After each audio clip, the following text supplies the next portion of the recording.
Well, Anakin just a whole Death Star. How many people died on that?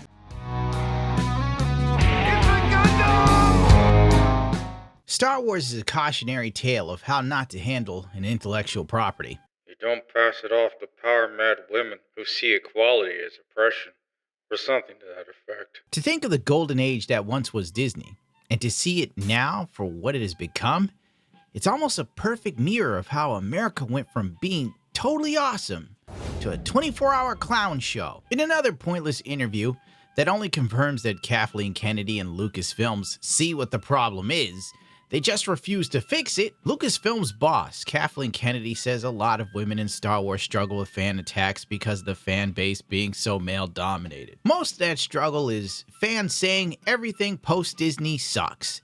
And the new trailer gave us a glimpse into yet another girl boss series that no one asked for, rather than blind praise and endless adoration from the fan base, which is what they were expecting. Lucasfilms now has the mental fortitude of a teenage girl fishing for compliments on TikTok while being totally cringe about it. As the media machine tries to make disgruntled fans that are tired of being force-fed slop look like unreasonable bridge trolls that hate women and minorities, they once again disregard the fan base itself is comprised of women and minorities that don't really like where things are going. Don't ask questions, just consume product. The Acolyte, an original story created by Leslie Headland that's set long before the events of the Phantom Menace. Headland, known for directing films such as Sleeping with Other People, never heard of it, and co-creating Netflix's hit comedy The Russian Doll. That was supposed to be funny. I had no clue it was meant to be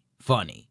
I watched the first season, and I just assumed it was kind of like a quirky horror fantasy. I don't know what the hell I was watching, but I tuned out after a few episodes. This, the first woman to serve showrunner of Star Wars series. Her show includes major new female Star Wars characters, played by the likes of a whole bunch of people you don't care about. The selling point of Acolyte is it's female-focused, as if post-Disney was a total sausage fest. George Lucas said it best last week when he was at the Cannes Film Festival or something. I was the only one who knew what Star Wars was, who actually knew this world, because there's a lot to it. The Force, for example, nobody understood the Force. When they started other ones after I sold the company, a lot of the ideas that were in the original Star Wars sort of got lost. But that's the way it is. These are my kids. And Sell them off. them. I sold them to the white slavers that take these things and Basically, people now running Star Wars have lost the plot. Anyway, get ready to lose even more faith in Star Wars. Leslie Headland hopes the Force is with the Acolyte. I don't think the Acolyte is Force sensitive. This article is a mile long, and it's about as interesting as a colonoscopy. I took the time to read it, and I regret every minute of it so far. So here's some choice clips to really sell you on the new Star Wars show. I essentially cold called Lucasfilms after a lot of conversation. Found myself pitching the show. Utterly elated. My ultimate career goal. The culmination of my fandom. Disney for a major TV deal. You can't even cold call a job at your local Target, for Christ's sakes. Kathleen Kennedy living up to the South Park meme completely. Are you a chick? Are you lame and gay? You're in! Put another gay diverse woman in it, make it more f***ing lame! At the same time, the Acolyte embraces what some people call New Star Wars, an era defined by diversity and expansion beyond the Skywalker saga, which started with Disney's purchase of the franchise in 2012. Yeah, the dark times. The new Star Wars era is one that sucks, and leans heavily on meaningless phrases like diversity and equity, in a thinly veiled attempt to shield itself from any and all criticism for bad writing and shit directional choices. Expanding beyond the Skywalker saga. Yeah, like that didn't exist before Disney. Kennedy, in all of her brilliance, decanonized the entire EU Star Wars to create her own expanded universe, oftentimes lifting stories from the very source material she wrote off. Oh my god. And so far, after 10 years of Disney owning Star Wars or more, it hasn't made back the money they spent buying Star Wars. Unfortunately, Kathleen Kennedy, girl boss too close to the twin sons. Amanda Stenberg stars as the Dreadlock Warrior who has a complicated relationship with a Jedi Master played by Lee Jung-jae. from Squid Games in his first English-speaking role. Jodie Turner-Smith, Queen of the Slims, plays a lesbian leader of the Regal Coven of Witches, while the Filipino-Canadian actor Manny, I don't even care. The Acolyte also breaks new ground behind the camera. It broke new ground! While women have directed episodes of the show, The Mandalorian and Obi-Wan Kenobi, Both suck.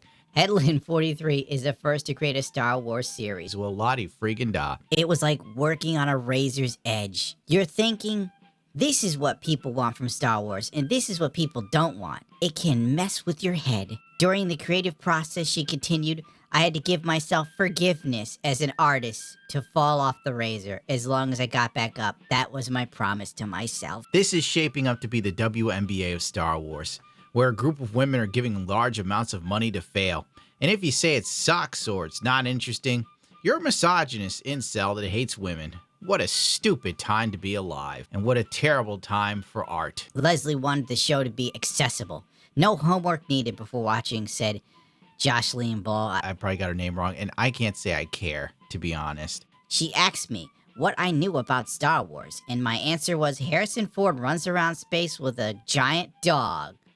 Bauer crawled, laughing, and Leslie said you're hired. Isn't this the same mindset that they had for the last few phases of the MCU and the new trilogy of Star Wars? Flashback.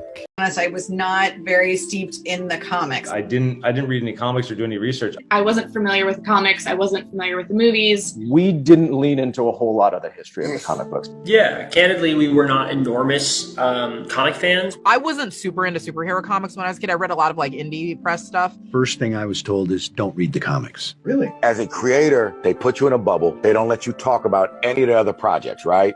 You know, they're up for anything. We ultimately decided to redefine it for the series and thought that it worked better for the story that we're trying to tell. Did you ever read you've never read the comic? When the DVD comes out, I'm going to read a Thor comic book and just see where we went wrong.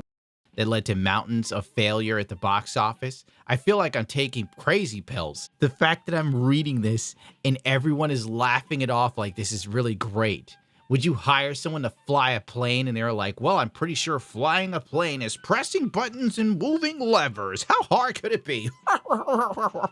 And they're like, yes, you're hired. You can work for the Boeing 747 here at American Airlines. The first Acolyte trailer released in March, racking up 51 million views in the first 24 hours. A record for any live-action Star Wars series, including The Mandalorian, according to Lucasfilm's peak. Blah, blah, blah, blah, blah. But a loud, primordial part of the Star Wars fandom was pushing back in predictable fashion. So most of the fans weren't feeling it. What this article in Disney continues to ignore is that most of the fan base is now sick of Star Wars, and the rest of the fan base is apathetic towards it, having no interest in engaging with the franchise at all anymore. The people who say it sucks are the last bit of fans you have left that care enough to have an emotional response in this day and age. And much like Papa John once said, the day of reckoning is coming. It's a version of the same misogyny and racism that greeted Rey, the female Jedi, who played by Daisy Ridley, who made her debut in The Force Awakens in 2015. Let's keep in mind that the character of Rey is a 100% Mary Sue. That was the problem. The girl literally knew how to do mind control with the Force with no training. That's why the fan base got upset. We all know what The Force Awakens was. A kick in the balls for anyone that was actually a Star Wars fan. Pure trash. Kelly Marie Tran ran off social media. Let's face it, the girl didn't have much of a career before that. She literally was doing commercials about anti-smoking. Suck my balls. Kathleen Kennedy, who runs the Lucasfilms, also experienced it with South Park harshly attacking her in an episode last year. The cartoon depicting Kennedy giving the same feedback to Star Wars creators over and over. Put a chick in it, make her lame and gay. Indiana Jones, put a chick in it and make her lame and gay! Is it not accurate? So we have almost 10 years of fans disliking Disney Star Wars, and South Park finally starts making fun of the franchise's comedically bad, repetitive decision-making. All this criticism is summed up by saying everyone who doesn't like the direction of Star Wars is a misogynist and a racist, repeating the same tired rebuttal we've heard for years now. At this rate, the article just should have said, all the disgruntled fans are incels and chuds, and they'll probably vote for Donald. The fact Heslin chose to place the Acolyte at the very beginning of the Star Wars timeline, so canonical issues would be minimal. Yes, this is so these creatively bankrupt jack shits could come up with anything and everything they wanted and get away with it, essentially. They did everything but create their own new intellectual property. God forbid someone does that today. Let's see, but here's the funny part. The Acolyte that previously existed anywhere in the franchise is a Jedi Master from novels named... Even Google can't translate that last name. Varestra Rowell. Hedlund cast her wife, Rebecca Henderson, in the role, giving her a lightsaber that can transform into a whip. A little nepotism. It's all right because she's gay. Gay as So trolls have nicknamed Hedlund's series the Wokalite. Great name.